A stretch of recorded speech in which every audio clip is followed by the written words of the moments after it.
Pagdating sa matutulugan, maraming mapagpipilian dito sa Phuket. Depende yan sa budget at sa kung ano-anong amenities ang gusto nyo. Kung medyo malaki ang budget nyo at gusto nyo ng bonggang bakasyon, ito ang para sa inyo. Of course, beachfront ito, na may infinity pool pa. Ito nyo naman ang kwarto, napapalibutan ng personal pool. Parang pagbukas ng pinto galing sa kwarto ay pwede ka na agad mag-dive. Sa loob ng kwarto, ayun! Buhay hari talaga ang dating.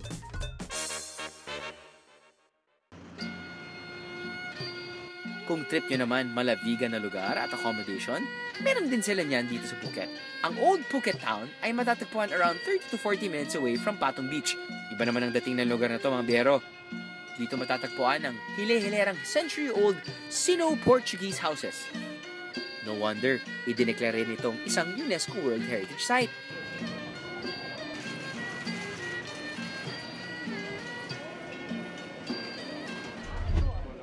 Pagsapit ng hapon, ang kalye napupuno ng mga tiyanggi at stalls ng mga kakanin, ihaw-ihaw at kung ano-ano pa.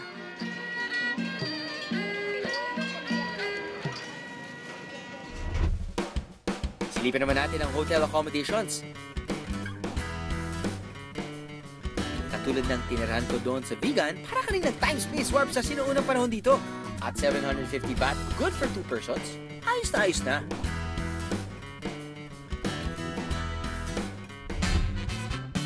At ang plus point, malapit ito sa pinakamura at pinakasikat na night market sa Phuket.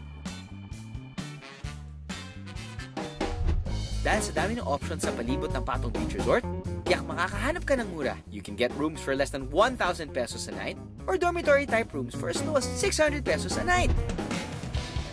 At ngayon, oras na para silipin ang aking hotel room dito sa Patong Beach.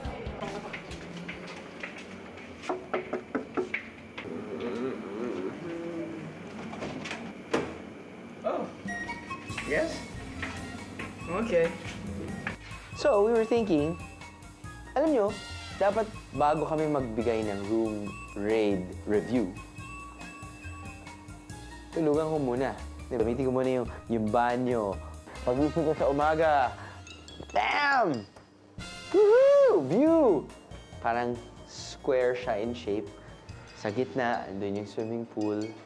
Alam mo yun, parang everything's open. Tapos kapag mag-walk ka sa corridors, yung hangin pumapasok. Ang sarap. Sarap talaga. Enjoy ako. Hi! Huh? How kinky is that? Hindi naman to first time, no?